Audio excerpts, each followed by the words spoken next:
Hey everybody, it's Ann York, and I'm here to tell you that we're all living under a theocracy. But Ann York, I hear you say, I live in a liberal democratic republic, not a theocracy. We have a separation of church and state. That don't make no sense. Well, comrades, let me ask you, what is a theocracy? It's a system of government where priests rule in the name of God. It was most prevalent around the time of the Middle Ages as part of Caesaropapism, a dominant political, cultural, and religious dogma that embedded itself deep in the heart of Europe, and predicated itself on one essential rule. God is everything, man is nothing.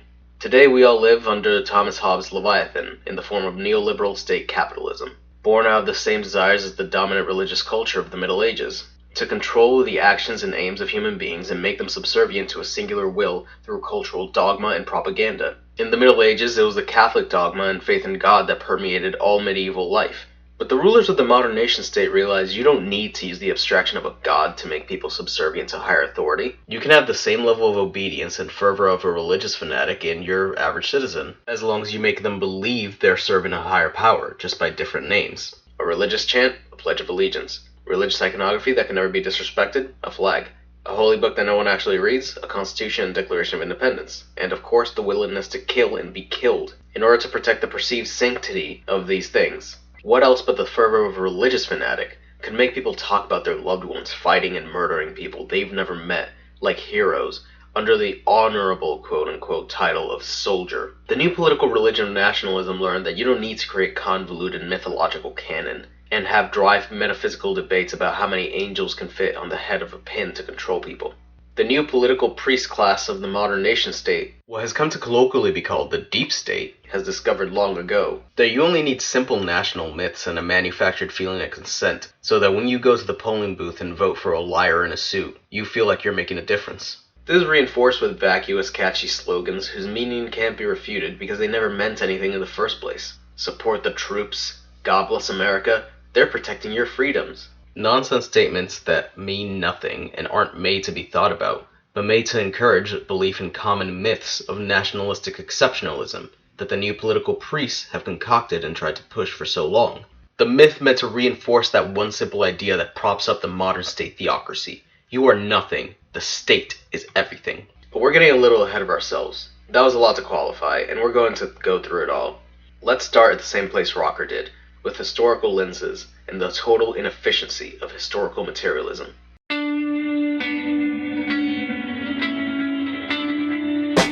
When Anu the Exalted, king of the Anunnaki, and Bel, lord of heaven and the earth, who carries the destiny of the world in his hand, partitioned the masses of mankind to Marduk, the firstborn of Ea, the divine lord of the law, they made him great among the Igigi. In Babylon they proclaimed his exalted name, which is praised in all lands, which they have destined to him for his kingdom, and which is eternal as are heaven and earth. Afterwards Anu and Bel made glad the body of mankind, when they called upon me, the glorious ruler and God-fearing Hammurabi, that I may establish justice upon the earth, destroy the wicked and the ruthless, ward off the strong, and succor the weak. Reign like the sun god over the destiny of black-haired men, and illumine the land. There's something we need to make clear real quick here. History is not a science. History is the study of past events through the use of narratives based on things like writing, art, media, etc. The term prehistory basically means the time before recorded events. Science is a system by which we store and use accumulated knowledge in order to make predictive statements about the material universe. And while it uses some of the analytical methods of science, the practice itself isn't a science. Because you can't make predictive statements from the study of history, only descriptive statements. Not to mention the fact that scientific fields are structured to remove as much human subjectivity as possible, although there is a lot of subjectivity that often bleeds into science. And history by its very nature can't try to remove subjectivity to the level the hard sciences can, because humans' recounting of events is inherently going to include large amounts of bias. Lastly, scientific theories need to be falsifiable, which historical lenses are not. Hence, there's no scientific concrete view of history, but rather many different narratives, put through several different lenses which can help us arrive at some form of truth of what has happened in the past. Take this into consideration when someone like Friedrich Engels said that, with the economic materialist view of history, socialism has become a science. I don't think I even need to explain why socialism isn't a science. With all that being said, I'm sorry to my hardcore Marxist friends, but I have to tell you that economic determinism and historical materialism aren't the be-all end-all descriptive lens that lets us know all we need to know about history. It's just another lens that offers some explanation of what's going on. Stop acting like religious fanatics. And this isn't to say that economic determinism can't give us some insight as to how things work. Of course it can. It's undeniable that the advancement and development of human society has been influenced by economic matters. That being said, it doesn't mean that it's the only way we should be seeing things. There are other lenses we need to examine. Explain the material necessities which would make a Mayan parent want to press their child's head between two boards to flatten it. What material conditions would cause people to choose between polygamy, celibacy, or monogamy, or make people adopt a new religion? Who could honestly say that the world wars, the Cold War, and humanity's descent into fascism was developed out of economic necessities? When we fall victim to the idea that the future of society can be determined by looking at the past, we dive into fatalism. We become beholden to the past, and we can't have a proper vision of the future. Could someone from the 1200s have predicted the end of feudalism and rise of capitalism by looking at the history of the Roman Empire? Maybe. But their hypotheses are no better than the octopus that picks the Super Bowl. Pure, unquantifiable luck. Now, this isn't saying that historians shouldn't be trying to create a clear A to B process of events that have occurred throughout history. Obviously, that's important. What I'm saying is you can't attribute every single major action and social development throughout history by only looking at the lens of economic determinism. There is most definitely a strong contribution by the will to power as well as human psychology that encompasses major events throughout history. When you consider all the economic crises that have happened in the last few centuries with our capitalist modes of production, there were the necessary material conditions 10 times over for us to realize socialism as an improvement in these modes, and yet it seems like socialism might as well be in Mars for how far it is as an attainable goal.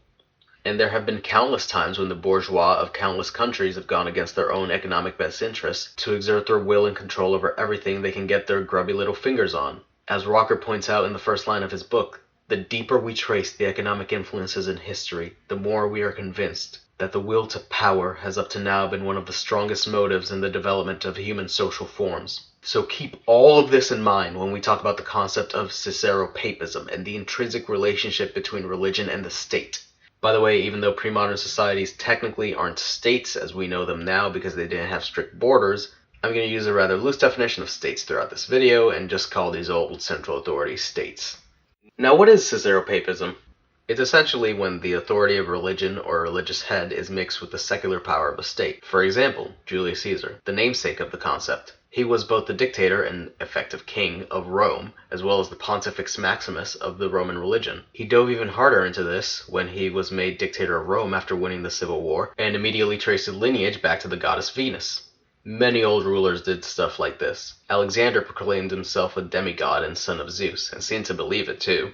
Even in supposed democracies like Athens, not believing in the gods of the state was a capital offense, although if the trial of Socrates was any proof, it just seems to have been a way for the powerful of the city to get rid of people they didn't like. In Tibet, the Dalai Lama was both the head of the Tibetan Buddhist religion and the authority all secular rulers kowtowed to. For a modern example, look no further than the United Kingdom, where the head of state, although not head of government, is the Queen, who is also head of the Anglican Church.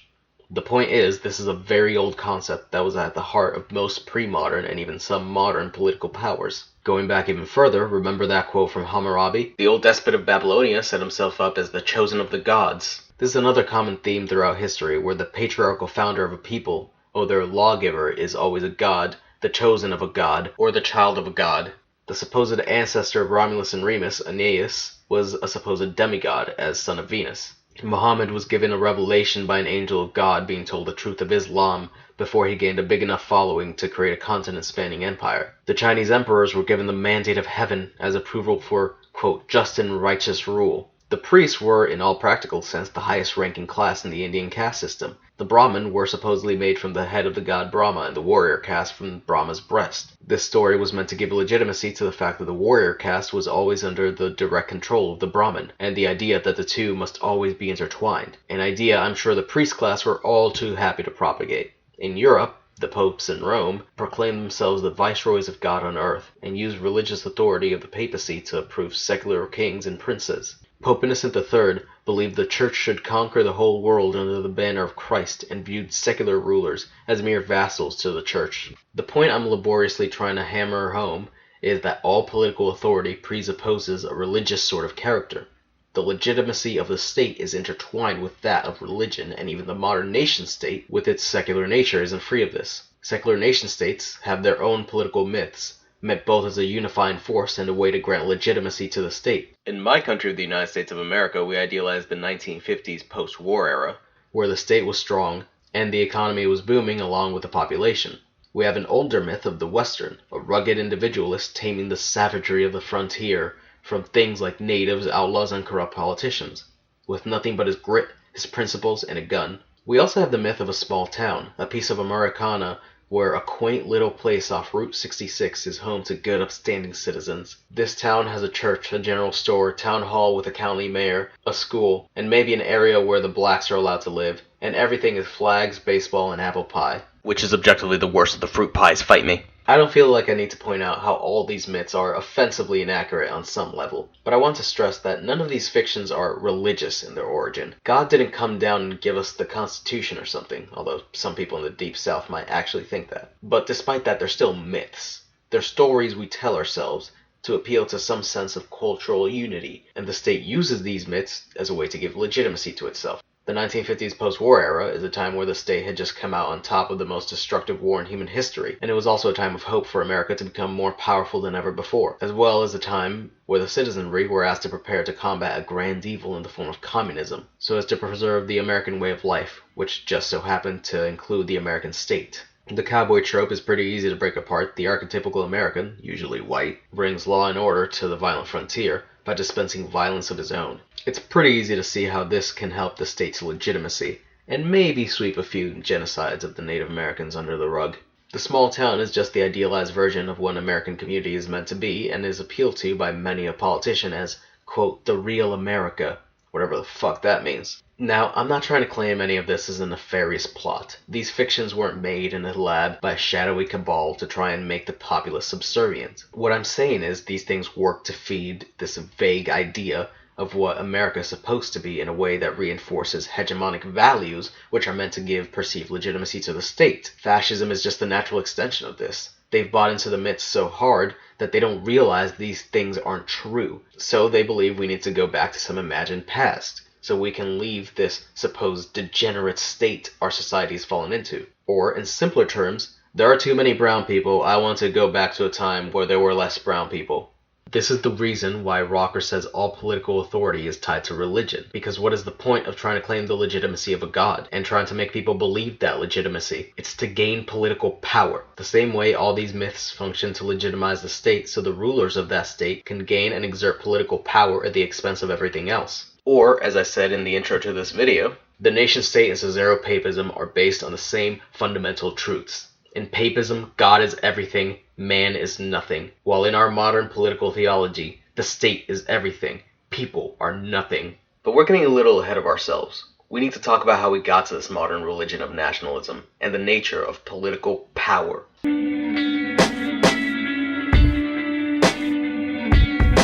The first person who, having enclosed a plot of land, took it into his head to say, "This is mine," and found people simple enough to believe him, was the true founder of civil society. What crimes, wars, murders, what miseries and horrors would the human race have been spared, had someone pulled up the stakes, or filled in the ditch, and cried out to his fellow men, "Do not listen to this impostor. You are lost if you forget that the fruits of the earth belong to all, and the earth to no one." All rulership is a form of slavery. When human beings are separated into classes by means of wealth, influence, or any other form of stratification via some kind of capital, you immediately presuppose the control of the haves over the have-nots. We've seen this in every society that's existed so far. The majority of people work, toil, and die to cement the power of a privileged minority. A new rising political power can be used to emancipate the underprivileged class, but it can only do so by installing a new political hierarchy, even if this is in the form of a so-called dictatorship of the proletariat. And so all a, quote, national awakening of a people of a certain nation really amounts to is the shifting of political power from one privileged group to one that speaks your own language. All political power wants to suppress individuals and communities and make them subservient to power. It's the age-old story of the bright-eyed young politician who goes in to change the system and then just becomes a defender of the system, it's a pretty easy process to understand. You go in, make some political allies, and get some political power. On the way, you make a few enemies, so you need to accumulate more power to get a leg up on them, because you can't get the change you want if they get political power over you. And even if you do a few bad things to get ahead, well, it's worth it in the end, because you need this to do good things. This goes on and on for years, and before you know it, the quest for political power becomes not a means to an end, but an end unto itself. It's a disease that takes hold of every end and distorts it to serve its own interests. This is why whenever a new political power system overthrows the previous order, it sets up a new privileged minority in its place. Look at the USSR and their dictatorship of the proletariat, which was really just a dictatorship of commissars. It's why every supposed socialist revolution has devolved into a state capitalist reaction. When we put on the albatross of political power, we commit ourselves not to the goal of making the world a better place,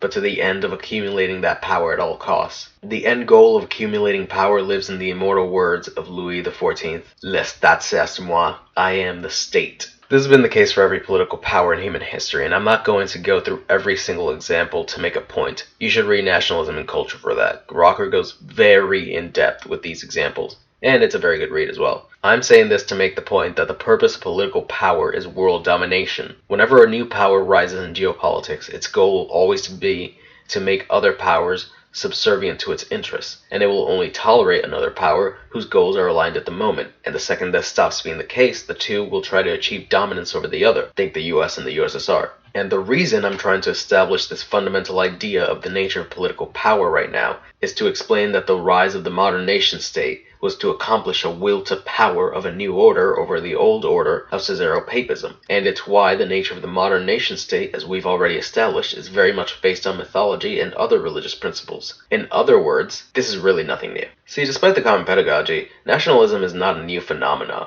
In fact, Plato talked about it when describing his ideal state. In his dream of a pan-Greco state, people would be divided by a class with a ruling noble aristocracy made of the best men of the country, with a servant class made of slaves and foreigners. It's a natural conclusion of the worship of state hierarchies. If you believe that your own countrymen need to be stratified between characteristics of those worthy to rule and those to be ruled, it's not hard to make yourself believe that those outside your country need to be subject to the dominant group, especially when the oppression of those outsiders enriches the oppressors who are naturally resigned to higher creative activities. Aristotle agreed with Plato's pan-Greco state, although argued with the idea of property being owned publicly because it, quote, ran against human nature. The idea of a national unity of specific peoples was actually more common amongst the elites and academics of the olden days than you might think. Outside of this intelligentsia, however, the commoner of the medieval village never saw themselves as an agent of national agenda. In communal medieval life, or the traditional family, if you prefer, the common man was part of an international family without the arbitrary barriers of borders and nationalities, brought together through the worship of Christ and the medieval church. Before that, commoners were members of an international community in the form of the Roman Empire. There was no real division between races. There was only two races back then. One was either a Roman citizen or a barbarian. The nationalistic attitudes we know today came out of an intellectual undercurrent that had been around for a very long time in the minds of those political power players looking to achieve dominance over their societies. This idea of a union based on nationality first became popular from the ideas of the Enlightenment and the democratization of information that was going on at the time. Specifically, it came from the ideas of Romanticism, and it wasn't based on the idea of race, it was based on language. Back then, the idea was based on communication and the fact that you, my hypothetical audience, and I both speak the same language and could communicate ideas with each other. The Romantics of the Enlightenment and the early modern era believed that the fact that I could spread these ideas to you and have a dialectical exchange is a beautiful thing and must be encouraged. And with the growing sentiment against the Catholic Church and their openly corrupt actions, the idea of divine right also came under attack. This, along with the material conditions and modes of production advancing towards the systems we know now, and the stage was set for the political hegemony of the Catholic Church to be broken, especially after the Hussite and 30 Years' War had already given it a few good hits. But along with this revolution of the old modes of political thinking, the rising nationalist ideas became a way for the new absolutists to claim power and legitimacy by enacting the same old power politics of the past. We saw a perfect representation of this with Bismarck. often hailed as the founder of the modern German nation. Bismarck himself wasn't a nationalist. As a matter of fact, he believed in the divine right of kings, and the unification of Germany was him exerting his special form of power politics under the guise of nationalism. Even though he was averse to colonialism, his realpolitik demanded that Germany had to create an overseas empire so that they could compete with Great Britain and France. And Great Britain responded in kind with their own political machinations against this new united Germany, even going as far as to ally with the eternal enemy in the form of France, in order to disrupt German plans in and outside the continent, even though previously the British were happy with Bismarck dealing a decisive blow to the French in the Franco-Prussian War. But the most important thing he did with regards to this section of the video was his failed Kulturkampf, where he tried to subvert and wrestle control away from the Catholic Church in Germany, especially in education. Bismarck himself was a proud Lutheran and a longtime conservative, who allied with an old enemy, the German Liberal Party, in this struggle. His contentions with the Catholic Church wasn't one of religion, though that may have played a part. It was mostly because he was an absolutist and believed a united Germany needed to be under the control of one authority, the Prussian king. To this end of the will to power, Bismarck, the protectionist, allied himself with the anti-tariff, anti-Catholic Liberal Party to combat a common enemy and attempt to secularize the education of Prussia. He underestimated the power of his enemy, however, and the Catholic Centrist Party gained a majority in the Reichstag. The Chancellor's Kulturkampf totally backfired. Before, it seemed the Catholic Church was completely irrelevant in German politics. But after the Chancellor's heavy-handed methods, the bishops became organized and a force to be reckoned with in the Reichstag. I can sit here and give you examples all day, but for the sake of time, I'll cut to the point. Again, read Nationalism and Culture if you want a more in-depth overview of this. Bismarck and Pope Pius IX were both playing the same game, trying to use religion and nationalism as a backdrop for a complex political power struggle. In this scenario, however, it just so happened the Pope and his bishops played it better. Bismarck, who had command over so much of European politics, couldn't defeat the Catholic Church in his own country. The nation-state uses culture as part of its struggle for homogeneity, legitimacy, and the endless accumulation of power. But it can never put itself above that culture, because much like how God is a creation of human minds, used to control people and set them onto definite paths, the state is a web of abstractions created and given legitimacy by humans and used to set human aims into iron forms that can be used by a privileged minority for the purposes of power. In a sense, the state can use culture towards its own ends of propaganda and legitimacy, but it can't create it, and it can't get rid of it. It can only try to suppress it and push it to the margins. But how does this relationship between power and culture work? Who does create culture? Well, to understand that, we have to talk about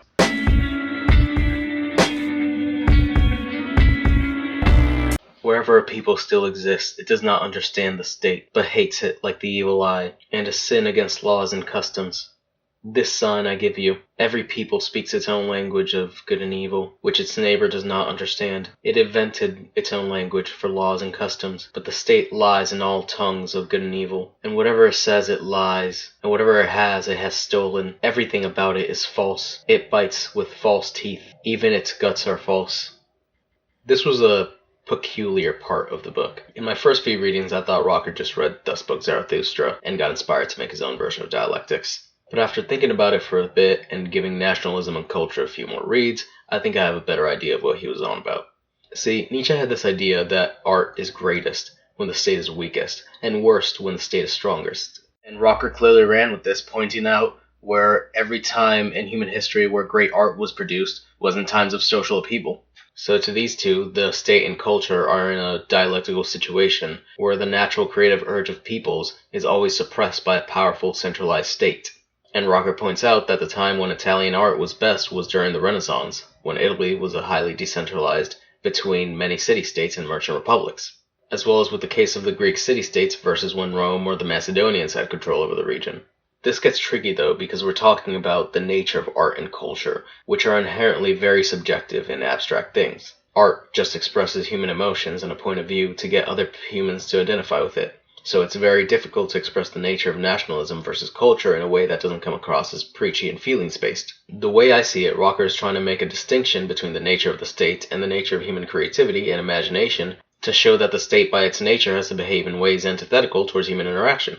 See, the state has to act very consistently. Its laws and edicts need to be enforced with rigid uniformity. Human interaction psychology doesn't work like this. Individuals act and behave in countless number of ways that depend on the unique condition of their lives and their environments. Political power always wants to set things in predetermined, easily controllable forms. Culture is the expression of all the crazy, unpredictable nature of people. I still think the arguments Rocker uses to go about these points are rather subjective and can't really be substantiated, but that's also a problem with what he's engaging with. Again, art is by its nature subjective, so it's hard to make a data-driven argument as to the nature of it in relation to other human social forms in a way that doesn't seem cherry-picked. Also, if art and the state are opposing forces, it could be argued that when the state is strongest, there would also be an equally strong reactions from the artists of society, barring things like censorship and jailing of artists who criticize the state. This is a very multifaceted topic that can't just be reduced down to this dialectical form, is what I'm trying to get at. That being said, I think we can make an argument, as Rocker did, that the nature of political power is opposed to human freedom and human endeavors via the use of art and culture as an example. So let's talk about that. There's a difference between what Rocker refers to as positive law and natural law. Natural law exists between peers and is independent of a state or authority. It's essentially a contract between equal partners who want to participate in mutual aid. For example, when people are getting on a bus and instead of making a mad dash to get to the first and best seats, they form an orderly queue and go in one at a time. They're participating in natural law. This was the case of human interactions before codified state authorities. Positive law is that imposed on a people by an authority from above. Tax, traffic, and finance laws are all examples of this. They come from an established state and are used to forcibly keep control over a population. Here, we already see a large disconnect between how free people behave and how those living under a hierarchical authority do. Natural law exists between members of a community and is meant to make sure that everyone in that community is given a fair shake. Positive law is independent of a community and at times detrimental to one, and is meant to keep people in line with the will of the state,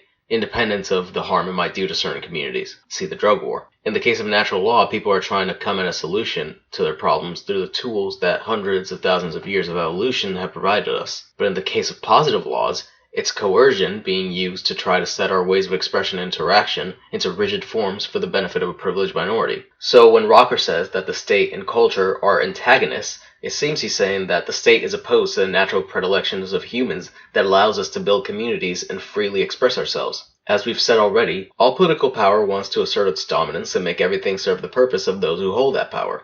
And so all political power will want to limit the rights of communities in order for them to serve its purpose. This is why anarchists and left libertarians say that rights can't be won in a courtroom and aren't given to us by our benevolent masters they're fought for tooth and nail. The labor rights we enjoy today weren't given to us by the government. They were given to us by the unnamed socialists, anarchists, and union leaders who were threatened, beaten, and even killed to force the powerful to concede on these fronts.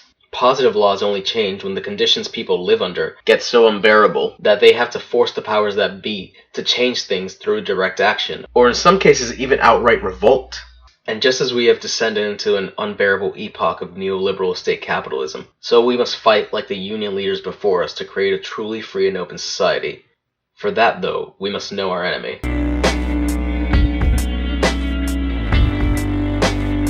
Knowing our enemy is a subject for another time, however. Sorry this video was so late, but I redid the script and read the book about 6 times. It was torture. While in this part we went over the nature of nationalism and culture and how we arrived at where we're at, in the next part we're going to talk about the nature of the modern nation state, how it works, how it hurts us, and what we can do about it. Anyways, I'm always awful at ending things, so I'll leave you with a quote from Rocker that I found fitting.